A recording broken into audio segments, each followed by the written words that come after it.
మధురమైన నీ నామమునే మరువక ధ్యానించెద ప్రభువా.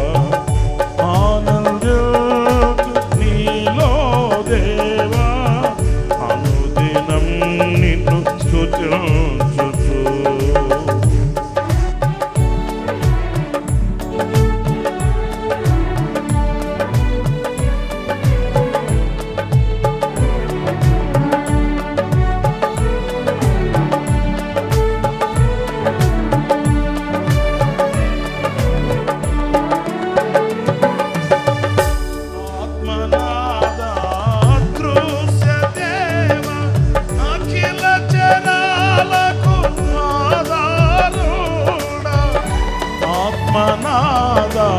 అదృశ్య దేవ అఖిల చరాలకు ఆధారుడ, అనయము నిన్ను మది కొనియాడెదనే.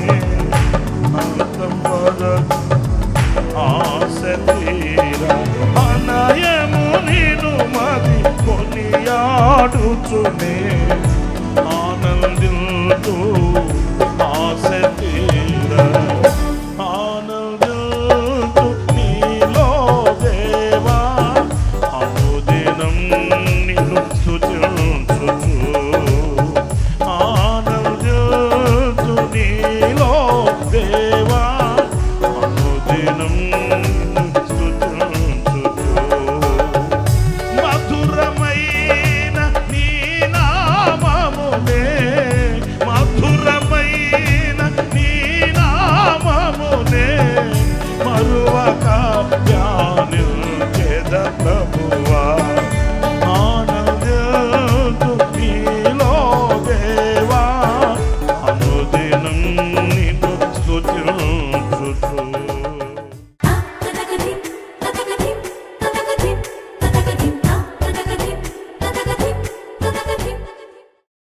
Praise the Lord. ప్రభు అయిన యేసుక్రీస్తు నామంలో మీ అందరికీ మా హోసన్నా మినిస్ట్రీస్ తరపున హృదయపూర్వకమైన వందనాలు తెలియపరుస్తున్నాను. ప్రభు మిమ్మల్ని ఆశీర్వదించి దీవించునుగాక. ప్రియులారా, ఈ పూట పరిశుద్ధ గ్రంథంలో నుంచి ఒక చక్కటి అనుభవాన్ని మనం ధ్యానించుకుందాము. ఒక చిన్న విషయం నేను మీకు తెలియపరచాలి. ఈ ధ్యానాలన్నీ కూడా మీకు చాలా ఉపయోగకరంగా ఉంటాయని నేను విశ్వసిస్తున్నాను. ప్రతిదినం ఈ చెప్పబడే ఈ వాక్యాలని ఆ దినమంతా మీరు ధ్యానించండి, తలపోసుకోండి. ఆ వాక్య ధ్యానంలో ఉన్న ఆనందాన్ని, సంతోషాన్ని, ధైర్యాన్ని, విశ్వాసాన్ని మీరు పొందుకోండి.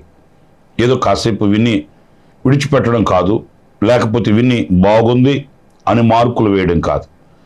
ఆ వాక్యాన్ని కాస్త మీరు మరలా చదువుకోవడం, కాసేపు ధ్యానించుకోవడం, ఇలా వాక్య ధ్యానాన్ని మీరు చేసినప్పుడు మీరు నీటి కాలువల ఎవరన్నా నాటబడిన చెట్టు వలె ఫలిస్తారు అనేది వాక్యం చెప్తున్న సత్యం.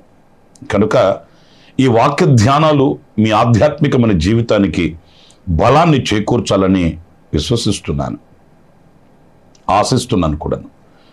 ఈ పూట లూకా సువార్త 7వ అధ్యాయంలో ఉన్న ఒక చక్కటి అనుభవాన్ని నేను మీ ముందు పెడతాను. ప్రాముఖ్యంగా ఈ లూకా సువార్త 7వ అధ్యాయంలో ఒక శతాధిపతిని గురించి మనం చదువుతాము. ఇక్కడ కొన్ని సాక్ష్యాలు మనం గమనించవచ్చు. ఈ 7వ అధ్యాయాన్ని చదువుకుంటూ వస్తున్నప్పుడు అందులో మనకు ప్రాముఖ్యంగా మొదటగా ఒక శతాధిపతిని గూర్చి యూదా పెద్దలు ఇచ్చిన సాక్ష్యాన్ని మనం గమనించవచ్చు. 7వ అధ్యాయము 4వ వాక్యంలో మనం గమనించినప్పుడు, నీ వలన ఈ మేలు పొందుటకు అతడు యోగ్యుడు. శతాధిపతిని గూర్చి యూదా పెద్దలు చెప్తున్న సాక్ష్యం. ప్రియులారా, మనల్ని గురించి కొంతమంది సాక్ష్యం చెప్తుంటారు. మనకు ఆప్తులైన వాళ్ళు, స్నేహితులైన వాళ్ళు, బంధుమిత్రాదులైన వాళ్ళు, లేక మనల్ని ప్రేమించేది వారు మనల్ని గురించి మంచి సాక్ష్యం. అదే సాక్ష్యాన్ని మరి కొంతమంది ముందు మనం వినలేము, మరి కొంతమంది దగ్గర మనం వినలేము. ఎందుకంటే మనకు ఆప్తులైన వాళ్ళు, మనల్ని ప్రేమించే వాళ్ళు కనుక మంచిగానే చెప్తారు. కానీ మనం ఎదుట ఉన్న వ్యక్తులను సంతోషపరిచి సాక్ష్యం పొందడం మాత్రమే కాకుండా మన విరోధులు సహితం మనల్ని గురించి మంచి సాక్ష్యం చెప్పగలిగిన సత్ప్రవర్తనని మనం కలిగి ఉండడమే శ్రేష్టమైనదండి. నేను ఎందుకు ఈ మాట చెప్తున్నాను? ఏమంటే పగవారు మంచి సాక్ష్యం ఎలా చెప్తారండి అని మీరు అంటారేమో. మరి ఇక్కడ శతాధిపతిని గూర్చి యోధా పెద్దలు చెప్పట్లేదా? శతాధిపతి ఏమి యూదుడు కాదు కదా, శతాధిపతి క్రైస్తవుడు కాదు కదా. అయినప్పటికీ కూడా అతనిని గూర్చి యోధా పెద్దలు ఎందుకు మంచి సాక్ష్యం చెప్పగలిగారు? అతనిలో ఉన్న సత్ప్రవర్తన. ఈ శతాధిపతిలో వీళ్ళు మా వాళ్ళు, వీళ్ళు పరాయి వాళ్ళు, లేకపోతే వీళ్ళు మా మతస్థులు, వీళ్ళు వేరే మతస్థులు అనే భావన లేదండి. వీరికి ఒక సమాజ మందిరాన్ని ఆయన కట్టించి పెట్టాడంట. అందుచేత ఈ యోధా పెద్దలు చెప్తున్న మాట ఏంటంటే, నీ వలన మేలు పొందుటకు అతడు యోగ్యుడయ్యా. అతనికి ఇలాంటి భేదాభిప్రాయం లేదు, మంచి ప్రేమ స్వభావం కలిగిన వ్యక్తి. ఏమండి, ఒక శతాధిపతిని గురించి యూదులు అలాంటి మంచి సాక్ష్యం చెప్తున్నప్పుడు ఒక క్రైస్తవులను గూర్చి లేక ప్రభువుని ఎరిగే మనలను గూర్చి లోకస్తులు మంచి సాక్ష్యం చెప్పలేకపోవడం ఏంటి? అంటే మనలో ఈ భేదాభిప్రాయం ఉండకూడదు. వీళ్ళు క్రైస్తవులు కాదు, వీళ్ళు క్రైస్తవులు, మనం క్రైస్తవుల్ని ప్రేమించాలి, క్రైస్తవులు కాని వారిని మనం ప్రేమించకూడదు, వీళ్ళు మా సంఘస్థులు, మా సంఘం కాని వారిని మేము ప్రేమించకూడదు. ఇలాంటి భేదాభిప్రాయం ఎవరిలోనైతే ఉంటుందో వారు ఈ సాక్ష్యానికి దూరస్తులు అనేది మనం గమనించాలి. మరి ఎందుకో మనలో ఈ అల్పమైన బుద్ధి క్రియ చేస్తుంటుందండి. ఈ అల్పమైన స్వభావం మనలో పొరచుపుతుంటుంది. కొందరినే ప్రేమించగలుగుతాము, మన వాళ్ళనే మనం దగ్గర చేర్చుకోగలుగుతాము, మనం ప్రేమించే వారినే మనం అవకాశాలు ఇవ్వగలుగుతాము వారికి. ఎదుటి వారిని, లేకపోతే దూరస్తులైన వారిని, లేకపోతే లోకంలో ఉన్న ప్రజలను మనం హక్కును చేర్చుకోలేని కుంటితనం, గుడ్డితనం మనలో పొడచూపుతూ ఉండడం శోచనీయం.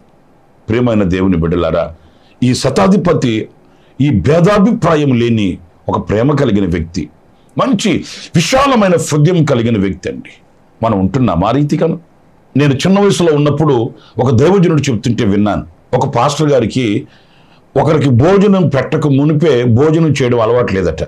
ఎవరికైనా ఒకరికి భోజనం పెట్టి ఆ పిదప ఆయన భోజనం చేస్తాడు.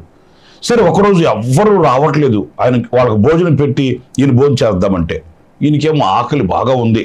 అంతలో ఎవరు రాకపోయేసరికి కూర్చొని వేచి చూస్తున్నాడు, ఎవరు రావట్లేదు.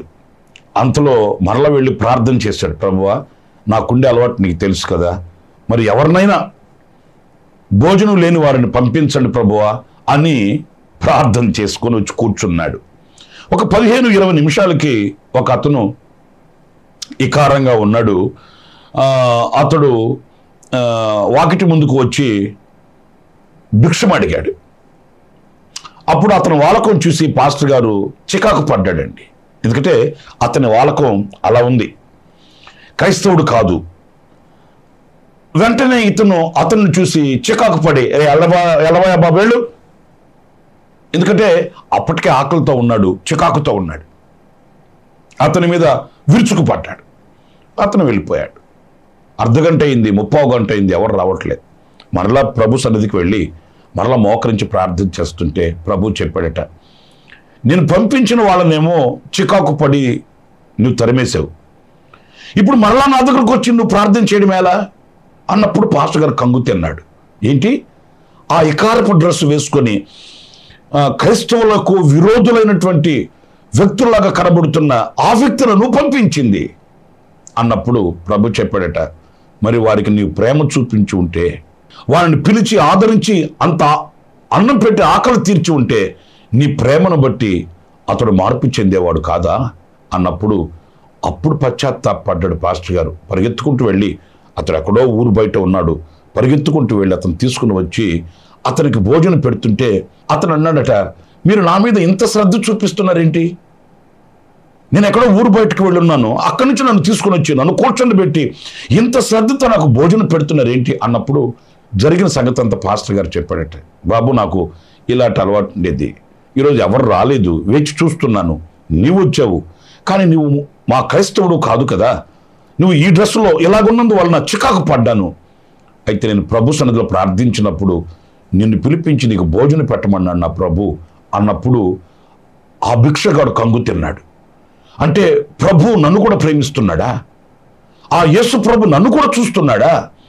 ఆ యేసు ప్రభు నన్ను కూడా ప్రేమించి నీ యొద్దకు పంపించాడా అని అతనిలో ఒక పరివర్తన కలిగింది.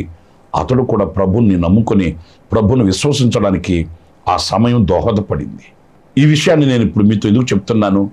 మనం ఎప్పుడైతే అంతటి విశాలమైన హృదయం కలిగి ఆ మంచి సాక్ష్యాన్ని పొంది ఉండగలుగుతామో అది దేవునికి హితమగును, దేవుని దీవెన మన మీదకి దిగివచ్చును అనే మాట మనం మర్చిపోకూడదండి. కనుక మనం ఎవరిని తోలనాడకూడదు, ఎవరిని ఉల్లంఘించకూడదు, ఎవరిని మనం చిన్నచూపు చూడకూడదు.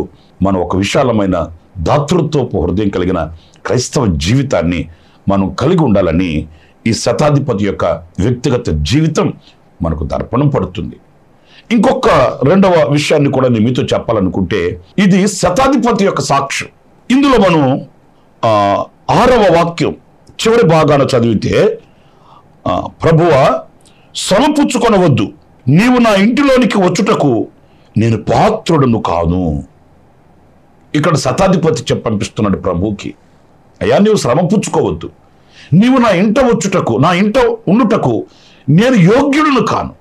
ప్రియులారా చూడండి, అతడు సమాజ మందిరాన్ని కట్టించిన వాడు, యోధా ప్రజలను ప్రేమించిన వాడు, అంత దాతృత్వపు హృదయం కలిగిన వ్యక్తి అయి ఉన్నప్పటికీ కూడా ఆయన హెచ్చించుకోవట్లేదు. నేను మీ వాళ్ళకి ఎంత చేశానండి, నేను మీ వాళ్ళకి ఇలాంటి కార్యాలు చేశానండి, మీకు సమాజ మందిరాన్ని కూడా కట్టించానండి, నేను దాన ధర్మాలు పుణ్యక్షేత్రాలు ఇలాంటివి బాగా చేస్తుంటానండి, ఇలాంటివి ఏమి మెప్పులకి వెళ్ళట్లేదు, పొగడ్తలకు వెళ్ళట్లేదు. చూడండి, అతని యొక్క గొప్ప సాక్ష్యం ఏంటంటే, ప్రభువును గూర్చి నీవు శ్రమపుచ్చుకొనవద్దు, నీవు నా ఇంటిలోనికి వచ్చుటకు నేను పాత్రుడును కాను, అందుచేత నీ యొద్దకు వచ్చుటకు పాత్రుడనని నేను ఎంచుకోవటం లేదు. అయితే మాట మాత్రం సెలవిము, అప్పుడు నా దాసుడు స్వస్థపడును. పిల్లల చూడండి, నీ మాట మాత్రం సెలవివయ్యా, నా దాసుడు బాగైపోతాడు. అంటే యేసుక్రీస్తు యొక్క మాటను గూర్చి, యేసుక్రీస్తు యొక్క పవిత్రతను గూర్చి ఆయన సాక్ష్యం చెప్తున్నాడు. నీవు పరిశుద్ధుడవు, నీవు నీతి కలిగిన దేవుడవు, నీవు ఆరాధ్యుడవు, మహామహిమ కలిగిన దేవుడవయ్యా, నీవు నా ఇంట రావడానికి నా ఇల్లు ఏ పాటిది, నేనెంతటి వాడని, నీ మాట చాలు. ప్రియులారా, ఒక్క మాట నేను మీతో చెప్పాలి. ప్రభు యొక్క మాటను గూర్చి, ప్రభు యొక్క పరాక్రమంను గూర్చి, ఆయన యొక్క మహత్యమును గూర్చిన సాక్ష్యం మన నోట ఈరోజు వెలువడుతుందండి. నేను అనకూడదు, కానీ కొంతమందికి నోరు తెరిస్తే అపజయాలను గురించిన మాటలు, అనర్థాలు గురించిన మాటలు అండి. మాకు అంత లేదు, మాకెంత లేదు, మాకు అలా జరుగుతుంది, మాకు ఎలా జరుగుతుంది, వీళ్ళకి ఎలా జరిగింది, మాకు అలా జరిగింది, ఇలాగ పోల్చుకొని సణుక్కుంటూ గొడుక్కుంటూ బ్రతకడమే కానీ దేవుడు నాకు మేలు చేశాడన్న సాక్ష్యం కానీ, లేదా ఆయన ప్రభావమును, ఆయన మహిమను కూర్చున్నటువంటి వివరణ కానీ ఈరోజు మన నోట రావట్లేదండి. ఒక శతాధిపతి, అతడు ప్రభువుని ఎరుగని వ్యక్తి అయినప్పటికీ కూడా ఆయన మహిమను గూర్చి చెప్తున్నాడు, ఆయన ప్రభావంను గురించి చెప్తున్నాడు, ఆయన పరిశుద్ధతను గురించి చెప్తున్నాడు, ఆయన మాటలో ఉన్న శక్తిని గురించి వివరిస్తున్నాడండి. నీ మాట జీవము కలిగింది కదా, నీ మాట పరాక్రమము కలిగింది కదా, ఆ మాట చాలయ్యా, ఆ మాట చాలయ్యా. ప్రియమైన దేవుని బిడ్డలారా, ఎప్పుడైనా ప్రభువును గూర్చి అనేకుల ఎదుట ఆయన శక్తిని గూర్చి వివరించిన ఆనవాళ్ళు మనకు తెలుసా? మనంతా సీక్రెట్ క్రిస్టియన్ లైఫ్. మనం ప్రభుని గురించి మాట్లాడితే మనం ప్రభుని నమ్ముకున్న వాళ్ళని అందరు తెలుసుకుంటారేమో అని ఏ విధం చేతనైనా దానిని మనం కప్పుపుచ్చుకోవాలని ప్రయత్నం చేస్తాం. ఇప్పుడు బైబిల్ గురించి నేను మాట్లాడితే ఇంతమందిలో వీళ్ళంతా నేను క్రిస్టియన్ అని అనుకుంటారేమో అని దాగి దాగి ఉండడానికి ప్రయాసపడతాం. ప్రభువుని గురించి, ఆయన మహత్యమును గురించి, ఆయన పరాక్రమమును గురించి మాట్లాడితే నన్ను మరోలా భావిస్తారేమో అని మనం సంకోచిస్తుంటాము, సందేహిస్తుంటాము. నా ప్రియమైన వారులారా, ప్రభువుని గూర్చి సాక్ష్యం చెప్పడం, ఆయన మాటను గూర్చి వివరించడం మనం అలవాటు చేసుకోవాలి. 10 మందిలో ఉన్న 1,00,000 మందిలో మనము పెదవి విప్పితే, నోరు విప్పితే మన ప్రభువుని గురించి చెప్పగలగాలి.